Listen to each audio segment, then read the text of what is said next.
نحمده ونصلي على رسوله الكريم اما بعد قال الله تعالى في القرآن المجيد يا صاحب السجن أأرباب متفرقون خير أم الله الواحد القهار صدق اللہ العظیم۔ خطبہ جمعہ کے سامعین، میں انشاءاللہ آج آپ کے سامنے اسلام کا تصور آزادی اور شہادت امام حسین کے موضوع پر کچھ باتیں عرض کروں گا۔ اسلام کے نزدیک انسانی ذہن و فکر کی آزادی سب سے قیمتی متاع ہے۔ وہ اگر میسر ہے تو حقیقی آزادی ہے، اور اگر ذہن و فکر کی آزادی نہیں ہے تو انسان چاہے جتنا بھی جشن منا لے لیکن وہ غلام ہے۔ ذہن و فکر کی آزادی ہے تو عقیدے کی آزادی ہے، ذہن و فکر کی آزادی ہے تو مذہب کو قبول کرنے کی آزادی ہے، مذہب پر چلنے کی آزادی ہے، مذہب کے پرچار کی آزادی ہوتی ہے۔ لیکن ہر زمانے میں قرآن کا مطالعہ بتاتا ہے، تاریخ کا مطالعہ بتاتا ہے کہ وقت کے فرعونوں نے ہمیشہ سے ذہن و فکر پر قدغن لگایا، اسے اپنے کنٹرول میں رکھنے کی کوشش کی۔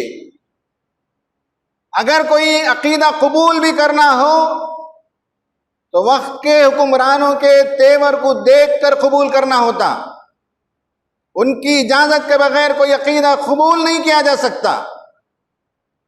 میں نے اس سے پہلے حضرت ابراہیم علیہ السلام کی سیرت پر جب گفتگو کی تو بتایا کہ کس طرح سے نمرود اپنے آپ کو سورج دیوتا کا اوتار مانتا تھا، اور نہ صرف لوگوں کے گردنوں پر ان کی حکومتیں ہوتی تھی، ہر زمانے کی فرعون کی حکومتیں لوگوں کے عقیدوں پر بھی ہوتی تھی۔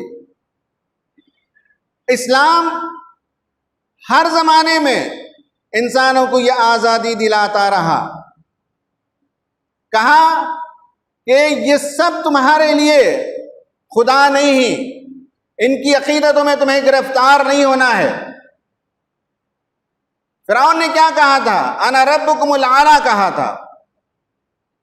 قیصر کسریٰ کے محلات میں بھی یہی حال تھا، وہ اپنے آپ کو دیوتا تو نہیں کہتے تھے لیکن دیوتا سے کم نہیں تھے۔ ان کے سامنے بیٹھا نہیں جا سکتا، ان کے سامنے گفتگو کا آغاز کرنا نازیبا حرکت ہے، ان کا نام لینا بے عزتی ہے، ان سے سوال نہیں کیا جا سکتا، ان سے باز پرس نہیں ہو سکتی۔ یہی حال مکے میں بھی قریش کے چودھریوں کا تھا، انسانوں کو مختلف قبیلوں میں طبقوں میں بانٹ رکھا تھا، عقیدہ قبول کرنے کی آزادی نہیں تھی۔ نبی صلی اللہ علیہ وسلم نے جب توحید کی دعوت پیش کی تو اس وقت شدید مخالفت کی۔ اللہ کے رسول کی دعوت پچھلے انبیاء کی دعوت رہی۔ حضرت یوسف علیہ السلام جب جیل میں تھے تو جیل میں انسان کا جسم قید کیا جا سکتا ہے لیکن اس کی فکر کو، اس کے عقیدے کو قید نہیں کیا جا سکتا۔ ان کے اور ساتھی تھے قیدی، ان میں سے 2 لوگ آئے حضرت یوسف علیہ السلام کے پاس اور آ کر اپنے خواب کی تعبیر پوچھی تو حضرت یوسف نے کیا کہا؟ خواب کی تعبیر بیان کرنے سے پہلے کہا یا صاحب السجن، اے میرے جیل کے ساتھیوں، ارباب متفرقون خیر ام اللہ الواحد القہار، بتاؤ مختلف ارباب کی جو تم تابعداری کرتے ہو وہ بہتر ہے یا ایک خدا اللہ جو سب پر قدرت رکھتا ہے اس کی غلامی بہتر ہے؟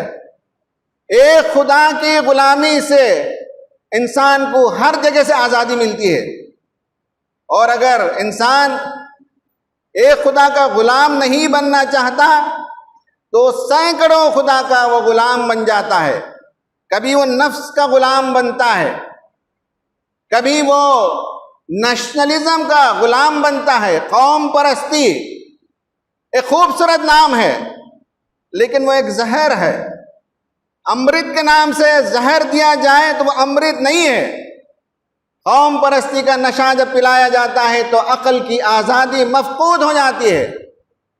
اسلام کا تصور آزادی یہی ہے کہ توحید کا علم بردار انسان ہو جائے اور توحید کو قبول کرنے، مذاہب کا مطالعہ کرنے، کمپیئر کرنے اور ان میں سے جو حق لگے اسے قبول کرنے کی آزادی ہے تو یہ اصل آزادی ہے. مولانا ابوالکلام آزاد رحمۃ اللہ علیہ نے ایک جگہ لکھا ہے، میں نے اسرائیلی آثار کو پڑھا، میں نے داؤد علیہ السلام کے امثال کو پڑھا، میں نے عیسیٰ علیہ السلام کے مواعظ حسنہ کو پڑھا. ان سب میں عجز و انکساری، عفو و درگزر کی تعلیمات تو ملتی ہیں، لیکن ایک بندہ مومن کو جب دو چیزیں پیش کی جائیں تو اس میں کس کا انتخاب کیا جائے اس آزادی کا تصور نہیں ملتا. اسلام وہ مذہب ہے جو بتاتا ہے کہ خدا اور شیطان دو آپشن ہوں تو خدا کو انتخاب کرنے کی آزادی ہو. خیر اور شر اس کے سامنے دونوں آ جائیں تو خیر کو قبول کرنے کی آزادی اسے ہو. معروف اور منکر دونوں اسے دبوچنے لگیں تو معروف کا انتخاب کرنے کی اسے آزادی ہو. ابوالکلام آزاد رحمۃ اللہ علیہ نے کتنی پیاری بات کہی کہ عفو درگزر اور انکساری اور معاف کر دینا اسلام کی بھی تعلیمات ہیں. اسلام بھی کہتا ہے کہ وہ شخص مومن نہیں جس کے ہاتھ سے دوسروں کو تکلیف ہو یا کوئی دوسرا مسلمان اس کے آزر سے محفوظ نہ ہو. یہ بات اپنی جگہ ہے، لیکن حقیقی آزادی یہ ہے کہ حق و باطل کی کشمکش میں حق کو قبول کرنے کی آزادی ہو، خیر و شر میں خیر کی طرفداری اختیار کرنے کی آزادی ہو. یہ آزادی اصل آزادی ہے. اسی آزادی کی خاطر حضرت حسین رضی اللہ تعالی عنہ نے جام شہادت نوش کیا. حقیقی آزادی یہ ہے کہ وقت کا حکمران عوام کے انتخاب سے منتخب ہونا چاہیے. خاندانی بادشاہت اسلام میں نہیں چلے گی. مرضی سے لوگ بیعت کریں گے، گردن پر تلوار رکھ کر بیعت نہیں لی جا سکتی. ملک چلانا، اقتدار عوام کی ملکیت ہے اور عوام جسے سونپیں وہی اس ملک کو چلا سکتے ہیں. ایک طرف حضرت حسین کا یہ آئیڈیا تھا آزادی کا اور دوسری طرف یزید کا تصور تھا بادشاہت کا. حضرت امیر معاویہ نے رضی اللہ تعالی عنہ اپنے کارندوں کو بھیجا مدینے میں. مدینے میں آ کر مسجد نبوی میں کارندہ کھڑے ہو کر اعلان کرتا ہے خلیفۃ المسلمین یزید کو کتاب اللہ اور سنت کے مطابق منتخب کر لیا گیا ہے، تم سب بیعت کرو. صحابہ میں سے کچھ لوگ کھڑے ہو کر کہا کہ تم جھوٹ بولتے ہو.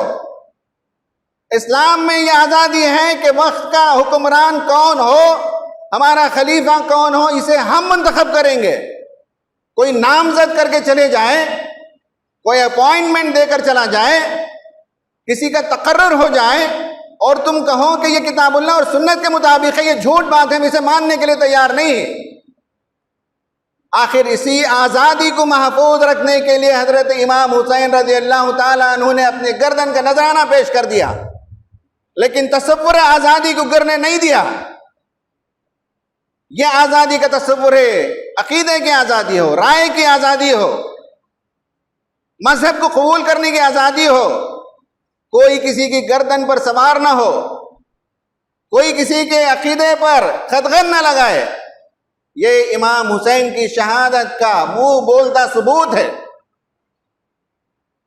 خواتین و حضرات، ہمارے لیے بھی یہ بہت بڑا سبق ہے۔ محرم کا مہینہ گزر رہا ہے، امام حسین رضی اللہ تعالی عنہ کی شہادت پر ہم گفتگو کرتے ہیں، لیکن اس کا اصلی جو جوہر ہے اسے سمجھنا چاہیے، اور وہ یہی ہے جیسے میں نے کہا، اور یہی وہ چیز ہے جسے لے کر صحابہ کرام رضوان اللہ تعالی علیہم اجمعین دنیا کے گوشے گوشے میں پہنچے، یہ تصور آزادی لے کر۔ وقت کے حکمرانوں سے کہا کہ لوگوں کو آزادی دو سوچنے کی، لوگوں کو آزادی دو مذہب کو ماننے کی، اور اگر تمہیں آزادی نہیں دیتے ہو، لوگوں کی گردنوں پر جبرن سوار ہو، تو پھر ہمارا اور تمہارا مقابلہ ہے۔ چھوٹی سی جمعیت تھی، حضرت سعد بن ابی وقاص رضی اللہ تعالیٰ عنہ کی قیادت میں جنگ قادسیہ ہوئی، ایران کی جنگ ہوئی۔ ایرانی فوج کا سپہ سالار رستم، اس نے مسلمانوں کی صف بندی کو دیکھا، مسلمانوں کے ڈسپلن کو دیکھا، تو اس نے کہا، وہ چیخ اٹھا کہ عمر نے کتوں کو تہذیب سکھا دی، یعنی عرب کے بارے میں اس نے یہ لفظ استعمال کیا۔ بہرحال جنگ کی صورتحال میں اس نے سوچا کہ بات چیت کر لینا چاہیے، پہلے بات چیت کے لیے فوج کے ذمہ دار کو اس نے پیغام بھیجا۔ وہاں سے حضرت ربیع بن عامر رضی اللہ تعالیٰ عنہ کو نمائندہ بنا کر بھیجا گیا۔ رستم کو معلوم ہوا کہ ان کا نمائندہ آ رہا ہے، تو محل کو اس نے خوب سجایا، سونے کی تاروں سے کڑے ہوئے تکیے اس نے لگائے، مخمل کے قالین اس نے بچھائے، اس نے بہت ہی شاندار انتظام کیا، اور ہیرے اور جواہرات سے ٹکے ہوئے تاج کو اپنے سر پر رکھ کر بیٹھا۔ حضرت ربیع بن عامر جب جانے لگے تو سعد بن ابی وقاص رضی اللہ تعالیٰ عنہ نے کہا کہ تم جیسے تھے اسی انداز میں جانا چاہیے، اللہ تعالیٰ نے ہمیں اپنے کپڑوں سے عزت نہیں دی بلکہ ہمیں دین سے عزت دی ہے۔ ان کا ایک لاغر گھوڑا تھا، سیدھا سادہ کپڑا پہن کر وہ رستم کے دربار میں گئے، اور گھوڑے کے ساتھ اندر جب جانے لگے تو انہیں روکا گیا، کہا کہ میں تمہارے بلانے پر آیا ہوں، مجھے اجازت ہو تو میں اندر آتا ہوں بات کرنے کے لیے، ورنہ میدان میں کل مقابلہ ہو جائے گا۔ نہیں، کہا کہ چلو اندر چلو۔ جب وہ اندر جانے لگے تو اپنے نیزے کی نوک سے تکیوں کو پھاڑ رہے تھے، قالین کو پھاڑ رہے تھے، یہ میسیج دے رہے تھے کہ ان سب چیزوں سے ہم مرعوب نہیں ہوتے، ہمارے لیے ان سب چیزوں کی کوئی وقت نہیں ہے، یہ مچھر کے پر کے برابر بھی نہیں اللہ تعالیٰ کی نگاہ میں۔